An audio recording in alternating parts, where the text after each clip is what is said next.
അപ്പോൾ ഇന്നത്തെ നമ്മുടെ പരിപാടി അടിപൊളി ഒരു ബീഫ് കറിയാണ്. അതിനുവേണ്ടി 1 കിലോ ബീഫ് എല്ലോട് കൂടിയ നല്ലൊരു കഴുകി കുക്കറിനകത്ത് കൊണ്ട് എടുത്തിട്ടുണ്ട്.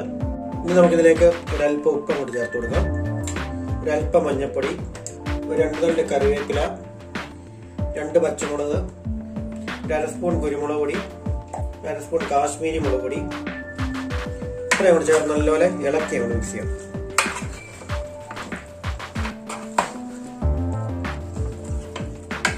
ഇളക്കി അവിടെ മിക്സ് ചെയ്തതിന് ശേഷം ഏകദേശം 2 ഗ്ലാസ് വെള്ളം കൊണ്ട് ചേർത്ത് കൊടുക്കാം. ചെറിയ ഗ്ലാസ്സിന് 2 ഗ്ലാസ് വെള്ളം വരത്തക്ക രീതിയിൽ കൊണ്ട് ഒഴിച്ചു കൊടുക്കാം. എന്നിട്ട് ഒന്നുകൂടെ ഒന്ന് ഇളക്കി ഒന്ന് മിക്സ് ചെയ്യും. എന്നിട്ട് നമുക്കിനി ഇത് അടച്ചു വെച്ച് ഒരു 6 വിസിൽ വരുന്നിടം വരെ നല്ല വെള്ളം കൊണ്ട് വേവിച്ചെടുക്കാം. ഇത് വേവുന്ന സമയത്ത് നമുക്ക് ഇതിലേക്ക് വേണ്ട ബാക്കി ചേരുവകളൊക്കെ കൊണ്ട് റെഡിയാക്കി കൊടുക്കാം.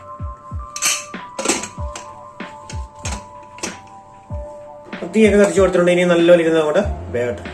അന്നേരം ബീഫിലേക്ക് ചേർക്കാനുള്ള ഉള്ളി എല്ലാം നമ്മൾ ഇതുപോലെ കട്ട് ചെയ്ത് വെച്ചിട്ടുണ്ട്. ഒരു മീഡിയം സൈസുള്ള 2 സവാള, ഒരു 10-15 ചെറിയ ഉള്ളി കട്ട് ചെയ്തത്, 2 തണ്ട് കറിവേപ്പില, പിന്നെ ഒരു 4-5 വെളുത്തുള്ളി, ഒരു ചെറിയ കഷ്ണം ഇഞ്ചിയും കൂടെ ചതച്ചത്, ഒരു പിടി തേങ്ങാക്കൊത്ത്, ഇത്രയും നമ്മൾ റെഡിയാക്കി വെച്ചിട്ടുണ്ട്. ഇനി ചട്ടിയൊക്കെ കൊണ്ട് വെച്ച് വെളിച്ചെണ്ണയൊക്കെ കൊണ്ട് ഒഴിച്ച് തേങ്ങാക്കൊത്തും ഇഞ്ചിയൊക്കെ നല്ലപോലെ വഴറ്റി അതിനുശേഷം സവാള ഉള്ളി എല്ലാം കൂടി ഇട്ട് നല്ലപോലെ വഴറ്റി പൊടിയെല്ലാം കൂടെ ചേർത്ത് നമുക്ക് അടിപൊളിയായിട്ട് നമ്മുടെ ബീഫ് കൊണ്ട് കറി കൊണ്ട് വെക്കാം. അതുപോലെ ബീഫ് കറി വെക്കാൻ ചട്ടി നല്ലപോലെ അടുപ്പത്ത് വെച്ചൊന്ന് ചൂടായി വന്നിട്ടുണ്ടെങ്കിൽ നമുക്ക് ഇതിലേക്ക് ഒരു 2 സ്പൂണ് വെളിച്ചെണ്ണയും കൂടെ ചേർത്ത് കൊടുക്കണം.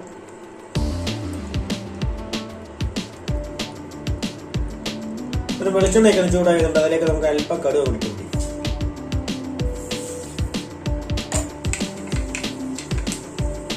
ഒരു കടുകൊക്കെ ഒന്ന് പൊട്ടി വന്നിട്ടുണ്ട്. അതിലേക്ക് നമുക്ക് 2 ചുവന്നുള്ളി ചെറുതായിട്ട് കട്ട് ചെയ്ത് നമുക്ക് ചേർത്ത് കൊടുക്കാം. ഇത് നമ്മൾ അവസാനം ചേർക്കേണ്ടതാണ്. ഇപ്പം ഞാൻ ആദ്യമാണ് ചേർക്കുന്നതേ ഉള്ളൂ, സമയക്കുറവുമില്ല. 1 ചുവന്നുള്ളിട്ട് വെളുത്തുള്ളിയല്ല ചുവന്നുള്ളി. അങ്ങനെ ചുവന്നുള്ളി ഒന്ന് മൂത്ത് വന്നിട്ടുണ്ട്. ഇനി നമുക്കിതിലേക്ക് തേങ്ങാക്കൊത്തും അതുപോലെ തന്നെ ഇഞ്ചിയും അവിടെ ചേർത്ത് കൊടുക്കാം.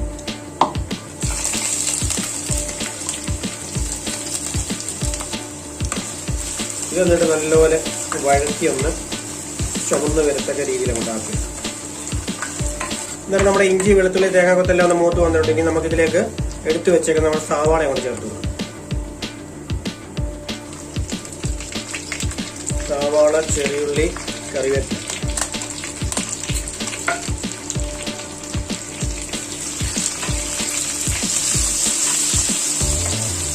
ഇനി നമുക്ക് നല്ലപോലെ വഴറ്റി കൊണ്ടെടുക്കണം.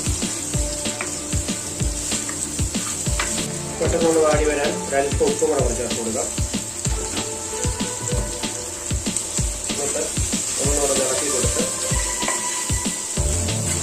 ഇതുപോലെ കൊണ്ട് വഴറ്റി. അങ്ങനെ നമ്മുടെ ഉള്ളിയെല്ലാം നല്ല അടിപൊളിയായിട്ട് വഴന്ന് ഗോൾഡൻ കളർ പോലായിട്ട് വന്നിട്ടുണ്ട്. ഇനി നമുക്കിതിലേക്ക് ചേർക്കാനുള്ള പൊടി ഐറ്റങ്ങളെല്ലാം ഒന്ന് ചേർത്ത് കൊടുക്കണം. ആദ്യം നമുക്ക് ഒരല്പം മഞ്ഞൾപ്പൊടി, കാശ്മീരി മുളക് പൊടി 1 സ്പൂണ്, കുരുമുളക് പൊടി 1/4 സ്പൂണ്, മല്ലിപ്പൊടി 1.5 സ്പൂൺ, ഇത്രയും ഇട്ട് കൊടുത്തിട്ട് നല്ലപോലെ ഇളക്കിയ പൊടി ഒന്ന് പോകും. അങ്ങനെ പൊടികളെല്ലാം ഒന്ന് മൂത്ത് വന്നിട്ടുണ്ട്. ഇനി നമുക്കിതിലേക്ക് നമ്മൾ വേവിച്ച് വെച്ചേക്കുന്ന ബീഫ് കൊണ്ട് ചേർത്ത് കൊടുക്കാം. ബീഫ് അതെല്ലാം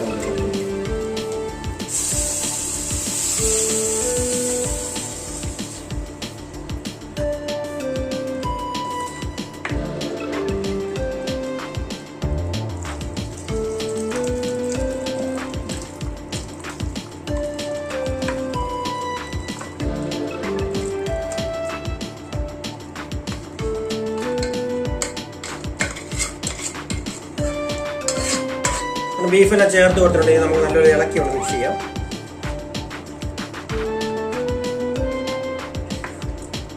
ഇളക്കി അവിടെ കൊടുത്തിട്ട് തീയൊക്കെ അവിടെ നല്ലപോലെ കൂടെ കൂട്ടിയിടണം. എന്നിട്ട് നല്ലപോലെ കൂടെ തിളക്കണം. ഇനി നല്ലപോലെ തിളയ്ക്കുന്ന വരെ നമുക്ക് അവിടെ അടച്ചുകൊണ്ട് വെക്കാം. ഇനി നമ്മുടെ കറി ഒന്ന് തുറന്ന് നോക്കാം.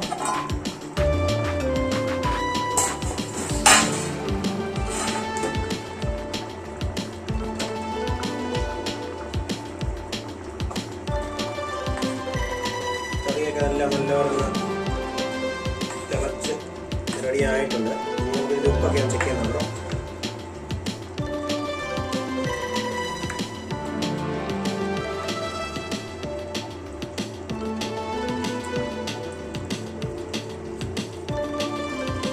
ഉപ്പും കൂടെ നമുക്ക് ചേർത്ത് കൊടുക്കാം.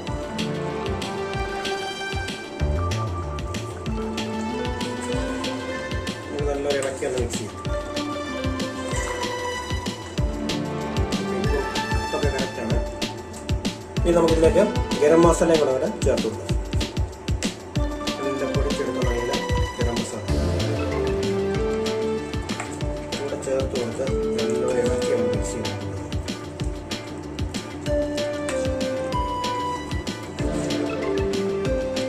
മസാലയൊക്കെ അവിടെ ചേർത്ത് കഴിയുമ്പോൾ നമ്മുടെ ബീഫ് അടിപൊളി മുളകൊക്കെ ഇവിടെ ആയി വന്നിട്ടുണ്ട്. ഇനി നമുക്ക് 5 മിനിറ്റ് കൂടെ അവിടെ അടച്ചു വെക്കാം.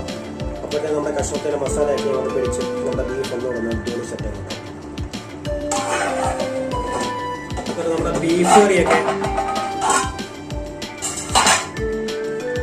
ബീഫ് കറിയൊക്കെ നല്ലപോലെ എണ്ണയൊക്കെ അവിടെ തെളിഞ്ഞ് നല്ല സെറ്റായിട്ടുണ്ട്.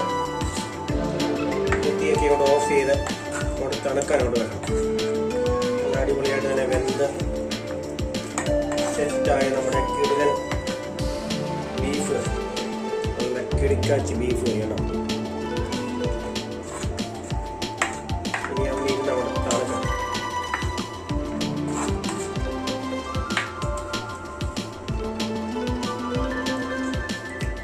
അടിപൊളി ടേസ്റ്റ്.